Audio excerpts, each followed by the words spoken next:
साल था 1812 का, जब एक एडवेंचरर अरब डेजर्ट में रास्ता भटक गया। रास्ता भटक कर वो चट्टानों के बीच एक पतले रास्ते पर जा पहुंचा। उसके दोनों तरफ ऊंची चट्टानें थीं और बीच में एक सकरा रास्ता था जिसमें एक इंसान के अलावा शायद ही कोई गुजर सके। वो आगे बढ़ता गया। उसे बड़ा डर लग रहा था कि अगर ये रास्ता आगे से बंद निकला तो क्या होगा, तो शायद वो हमेशा के लिए यहीं फंस जाएगा। उसे कोई देखने तक नहीं आएगा। ऐसे ही ख्यालों में गुम वो 1.5 किलोमीटर का रास्ता तय कर गया, लेकिन फिर उसके सामने कुछ ऐसा दिखा जिसे देखकर उसकी आंखें फटी की फटी रह गई। उसके मुंह से अचानक ही निकल गया, खजाना। जी हाँ, क्योंकि इस एडवेंचरर ने खोज लिया था एक ऐसा शहर जो 2000 से भी ज्यादा साल पुराना था। कौन सा था ये शहर और कौन था वो एडवेंचरर जिसने अरब के रेगिस्तान में इस शहर को खोज निकाला? आइए डिटेल्स में जानते हैं। 1812 में जोहान लुडविग बर्गहार्ट नाम का एक स्विस एडवेंचरर अरब रेगिस्तान में आया था। ये पहली बार नहीं था जब वो किसी एडवेंचर पर निकला था, मगर इस बार की जर्नी बेहद खास थी। उसके सामने लाइमस्टोन के पहाड़ पर बना हुआ एक आलीशान स्ट्रक्चर था। अगर इसकी लोकेशन की बात की जाए तो ये दक्षिणी जॉर्डन में एक प्राचीन स्ट्रक्चर था। अब सवाल ये था कि इस वीरान रेगिस्तानी भूमि पर इसे आखिर किसने और क्यों बनाया था। यकीनन ये सवाल हैरान कर देने वाला था। अगर इस स्ट्रक्चर की बात की जाए तो ये 127 फीट ऊंचा था, जिसे पहाड़ को तराश कर बनाया गया था। इसे अल खजाना कहा जाता है। अल खजाना यानी एक ऐसी जगह है जहां पर खजाना रखा जाता है, लेकिन ये किसी खजाने से कम नहीं है, क्योंकि शानदार पिलर्स पहाड़ के बॉटम से उभरते हैं और उनके टॉप पर बहुत ही खूबसूरती से तराशे गए डिजाइन्स बने हुए हैं। इसमें एक बहुत बड़ी एंट्रेंस बनी हुई है जो देखी जाती है एक बड़े से कमरे की ओर। हालांकि यह कमरा बाहर से जितना डिजाइन वाला है, अंदर से बिल्कुल प्लेन है। यहाँ केवल पत्थर की नक्काशी दिखाई देती है। जैसे ही स्विस एडवेंचरर ने इसे देखा, वो हैरान रह गया, पर उसका मन नहीं भरा था। उसने चट्टानों में और भी गहराई में जाने का फैसला किया, क्योंकि उसे समझ आ गया था कि वो इतिहास के खोए हुए शहर के बेहद नजदीक पहुंच चुका है। पर वो जितनी आगे जा रहा था, आगे जाकर उसकी हैरानी लगातार बढ़ती जा रही थी, क्योंकि यहाँ 6000 लोगों के बैठने के लिए एक खूबसूरत सा थिएटर था जिसे पत्थर को तराश कर बनाया गया था। इसके बाद उसे एक पाथवे मिला जो किसी बड़े से मंदिर जैसे स्ट्रक्चर तक जा रहा था। इसके अलावा चारों ओर खंडहर ही खंडहर बिखरे थे, जिन्हें देखकर साफ पता लग रहा था कि कभी कोई खूबसूरत सा शहर यहाँ हुआ करता था। इसके अलावा पहाड़ों की ऊंचाइयों पर भी कई मॉन्यूमेंट्स बने हुए दिखाई दिए। अब आप सोच रहे होंगे कि आखिर ये था क्या? आपकी जानकारी के लिए बता दूं, वो एक ऐसे शहर के रुइंस यानी खंडहर ढूंढ चुका था जिसकी इतिहास में काफी अहमियत थी।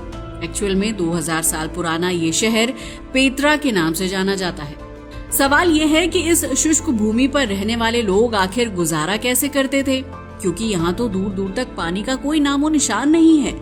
सवाल तो ये भी है कि चट्टानों को तराश कर वो स्ट्रक्चर्स आखिर कैसे और क्यों बनाते थे। इस वीरान रेगिस्तान में उनका क्या काम था? एंड इतना सब करने के बाद वो इस खूबसूरत से शहर को छोड़कर क्यों चले गए? आखिर क्या मजबूरी रही कि वो इसे छोड़ने पर मजबूर हो गए? ये सारे सवाल एडवेंचरर के मन में भी उठ रहे थे। तब उसने देखा तो उसे रेगिस्तान में रहने वाले एक कबीले की कहानी याद आ गई। दरअसल अपने बचपन में उसने अपने ग्रैंड पेरेंट्स से एक कहानी सुनी थी कि अरेबियन डेजर्ट में एक ऐसा कबीला था जो भारत, चीन, इजिप्ट और रोम के बीच सिल्क और मसालों की ट्रेडिंग किया करता था। ये बहुत रिच लोग थे और अपने खजाने को ऊंची चट्टानों में छुपाया करते थे। ये बहुत फेमस कहानी थी। ग्रीक और रोमन सोर्सेज में इन लोगों का नाम नेबेटियंस बताया गया था। ये खाना बदोश लोग थे और 2000 साल पहले रेगिस्तान में टेंट लगाकर रहा करते थे। बार बार स्विस एडवेंचरर के मन में यही कहानी घूम रही थी, मगर सवाल ये था कि टेंट में रहने वाले लोगों ने पेत्रा जैसा शानदार शहर आखिर बनाया कैसे? और अगर उनके पास इतना शानदार शहर था तो वो टेंट लगाकर ही क्यों रहते थे? सवाल बहुत सारे थे जिनके जवाब ढूंढने अभी बाकी थे, मगर अब तो उसकी खोज हो चुकी थी। बर्कहार्ट की डिस्कवरी के बाद पेत्रा को इंटरनेशनल पहचान मिलनी शुरू हो गई। अब दुनिया भर के आर्कियोलॉजिस्ट और हिस्टोरियंस यहाँ आने लगे ताकि इस प्राचीन रहस्य को सुलझाया जा सके, क्योंकि 127 फीट ऊंची कंस्ट्रक्शन, वो भी पत्थर को तराश कर बनाना, कोई मामूली बात नहीं बल्कि बेहद खास बात थी। पर ये बना कैसे होगा? इसके लिए वर्कर्स ने जरूर कोई टेम्परेरी स्ट्रक्चर खड़ा किया होगा, ठीक वैसे ही जैसे आजकल बिल्डिंग बनाते वक्त मचान बनाया जाता है ताकि वर्कर्स खड़े होकर काम कर सके, है ना? मगर हैरानी की बात तो ये है कि अल खजाना ही नहीं बल्कि पेत्रा में दूसरे स्ट्रक्चर्स पर भी ऐसी कोई निशानियां नहीं थी जो उसके कंस्ट्रक्शन के बारे में जानकारी देती हो। लगातार रिसर्च होती गई और बहुत सारे एक्सपेरिमेंट्स के बाद में रिसर्चर्स को कुछ ऐसा मिला जो इस कंस्ट्रक्शन के बारे में जानकारी देता था। दरअसल यहाँ पर एक इनकम्प्लीट स्ट्रक्चर था जिसमें इसके निर्माण का रहस्य छुपा हुआ था। इस इनकम्प्लीट स्ट्रक्चर को देखकर ऐसा लगता है कि ये स्ट्रक्चर केवल ऊपर का हिस्सा है और बाकी नीचे का पत्थर काटा ही नहीं गया। इससे पता चलता है कि नबातियंस किसी स्ट्रक्चर को ऊपर से बनाना शुरू करते थे और धीरे धीरे नीचे की ओर आते थे। ट्रेजरी यानी अल खजाना की कंस्ट्रक्शन में भी कुछ ऐसा ही हुआ होगा। इसके लिए वो पहले बराबर वाली चट्टानों पर चढ़े होंगे और फिर हॉरिजॉन्टल शाफ्ट लाइमस्टोन के पहाड़ में खुदाई करते होंगे ताकि शाफ्ट के अंदर खड़े होकर पिलर्स और अलग अलग डिजाइन तराशे जा सके और फिर धीरे धीरे नीचे बढ़ते होंगे। इस तरह से जब ऊपर का स्ट्रक्चर बन जाता होगा तो फिर बारी आती होगी नीचे की। हालांकि तब तक नीचे पत्थरों का बहुत ज्यादा मलबा जमा हो जाता होगा जिस पर चढ़कर बाकी का काम काफी आसानी से हो जाता होगा। ये सुनने में काफी इंटरेस्टिंग लग रहा है ना? मगर आप जानकर हैरान रह जाएंगे कि दुनिया भर में जितने भी आर्कियोलॉजिकल साइट्स पर कंस्ट्रक्शन मिलते हैं उनमें ये तरीका कहीं और नहीं देखा गया था। वैसे इस ट्रिक के बारे में पूरी तरह तब पता चला जब आर्किटेक्ट्स ने अमेरिका में पेत्रा जैसा स्ट्रक्चर तराश कर बनाना शुरू किया था, क्योंकि उनके पास इसके बारे में कोई और जानकारी नहीं थी। ऐसा इसलिए क्योंकि पेत्रा में बहुत कम इंस्क्रिप्शन मिले हैं। यहाँ पर केवल 1-2 जगह ही कुछ लिखा हुआ मिला था। अगर इस लैंग्वेज की बात की जाए तो ये लैंग्वेज मिडिल ईस्ट में यीशु के टाइम में यूज होती थी, और अगर इस स्क्रिप्ट की बात की जाए तो इसमें लिखा था कि ये टॉम्ब बहुत खतरनाक है, इसके अंदर जो कुछ भी है उसको ना कभी बदला जाए और ना ही यहाँ से निकाला जाए। मगर जिस टॉम्ब के बाहर ये सब लिखा हुआ था उसके अंदर केवल कुछ शेल्फ के अलावा और कुछ भी नहीं था। हालांकि अगर इन शेल्फ की बात की जाए तो इन्हें देखकर अंदाजा लगाया गया कि यह डेड बॉडी रखने के काम आती थी। एक्चुअल में ये जगह लोगों का कब्रिस्तान चैम्बर हुआ करता था। पेट्रा की चट्टानों में ऐसे लगभग 800 से ज्यादा चैम्बर्स मिल चुके हैं। हालांकि स्टार्टिंग में ये समझा जाता था कि शायद ये शहर कोई कब्रिस्तान था, मगर बाद में पता चला कि ये कब्रिस्तान नहीं था, क्योंकि रिसर्च में यहाँ कुछ ऐसे सबूत मिले जो यहाँ जिंदा लोग होने का इशारा करते थे। साथ ही यहाँ के लिविंग एरिया का साइज का अंदाजा लगाने पर मालूम पड़ा कि अपने गोल्डन पीरियड के दौरान पेट्रा में 20,000 से 30,000 लोग रहा करते थे। लेकिन सवाल ये आता है कि ये 30,000 लोग उस वीरान रेगिस्तान में सरवाइव कैसे करते थे? आखिर ये लोग पानी कहाँ से लाते थे? लगातार रिसर्च होती रही तो एक सुराग सामने आया। पेट्रा में एक स्ट्रक्चर है जिसे कहा जाता है ग्रेट टेम्पल। ग्रेट टेम्पल के फर्श पर कुछ ऐसे सुराख मिले हैं जिन्हें देखकर लगता है कि कभी यहाँ से पानी गुजरा करता था। एक्सपर्ट्स ने जब इस जगह को ग्राउंड पेनिट्रेटिंग रडार से स्कैन किया तो फिर एक सच उनके सामने आया। वैसे अगर ग्राउंड पेनिट्रेटिंग रडार यानी जीपीआर की बात की जाए तो ये जमीन में रेडियो सिग्नल्स भेजता है और जमीन के अंदर मौजूद अलग अलग मटेरियल्स से टकराकर ये सिग्नल अलग अलग स्पीड से वापस आते हैं। जैसे मिट्टी से टकराकर ये धीरे धीरे वापस आते हैं, जबकि खाली जगह में इनकी स्पीड तेज हो जाती है। सिग्नल की स्पीड को देखकर ही अंदाजा लगाया जाता है कि जमीन के अंदर कहां पर खाली जगह है। जैसे ही जीपीआर का रिजल्ट आया तो पता चला कि मंदिर के फर्श के नीचे चैनल का एक पूरा नेटवर्क बिछा हुआ है, ठीक वैसे ही जैसे घर में फर्श की कंस्ट्रक्शन से पहले प्लम्बिंग का काम होता है। ये एविडेंस काफी था ये बताने के लिए कि 30,000 लोग यहाँ पर कैसे सरवाइव करते थे। ये एविडेंस इस बात को साबित करने के लिए भी काफी था कि पेट्रा में अंडरग्राउंड पानी का नेटवर्क था। मगर अब सवाल ये था कि आखिर ये पानी आता कहाँ से था, क्योंकि ये जगह दुनिया की सबसे सूखी जगहों में से एक मानी जाती है।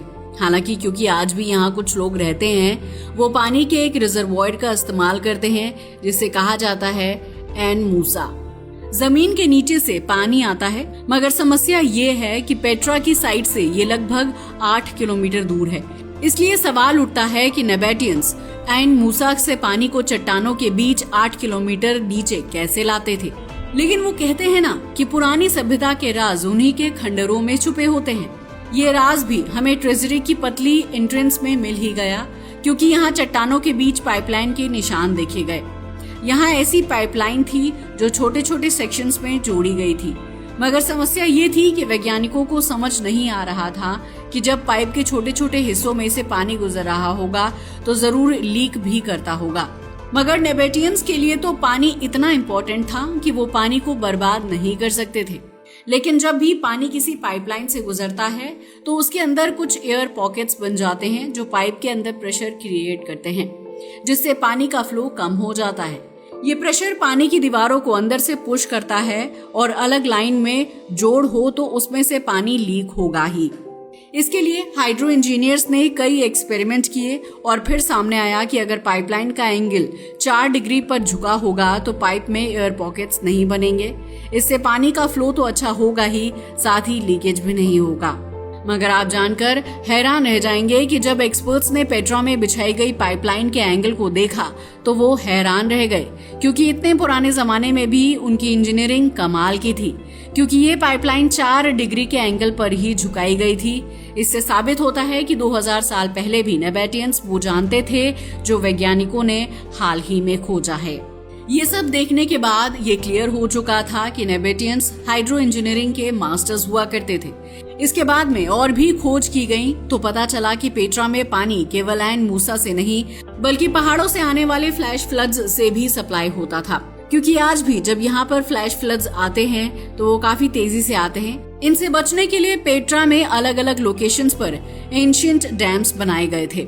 आज तक रिसर्चर्स ने यहाँ पर 5 एंशिएंट डैम्स ढूंढ लिए हैं, जिनमें से कुछ की दीवारें 200 साल से आज तक सलामत हैं।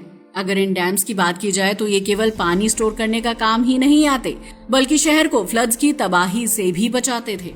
अब तक पेट्रा के बारे में बहुत सारी जानकारी मिल चुकी है। आज हम जानते हैं कि यहाँ बसने वाले नेबेटियंस चीन और इंडिया के बीच ट्रेडिंग किया करते थे और उन्होंने स्किल्स हासिल की थी। उनकी स्किल्स ऐसी थी जो दुनिया में कहीं और देखने को नहीं मिली, फिर चाहे इजिप्ट की सभ्यता हो या फिर हड़प्पा की सभ्यता। मगर सवाल अभी भी वहीं का वहीं है कि आखिर ये शहर वीरान क्यों हुआ। आखिर यहाँ रहने वाले 30,000 लोग अपने बसे हुए शहर को छोड़ने पर मजबूर क्यों हो गए। इसके बारे में वैज्ञानिकों को भी कोई जानकारी नहीं मिल रही है। मगर जब उस दौर के टेक्स्ट को देखा गया तो पता चलता है कि सन 363 में एक बहुत खतरनाक अर्थक्वेक आया था। पेट्रा में आज भी ऐसे टूटे हुए स्ट्रक्चर्स का मलबा देखने को मिलता है, जिसे देखकर कोई भी कह सकता है कि ये अर्थक्वेक का काम है। शायद उस तबाही की वजह से ही पेट्रा के कई स्ट्रक्चर्स गिर गए और यहाँ के टैंक भी टूट गए होंगे। जो पानी लोगों को जिंदा रखता था वही उनकी जान का दुश्मन बन गया होगा। इस पूरे शहर में फ्लैश फ्लड आ गया होगा और पूरा शहर बह गया होगा। इसके बाद में कुछ इंफ्रास्ट्रक्चर बच गया जो आज खंडरों के रूप में है।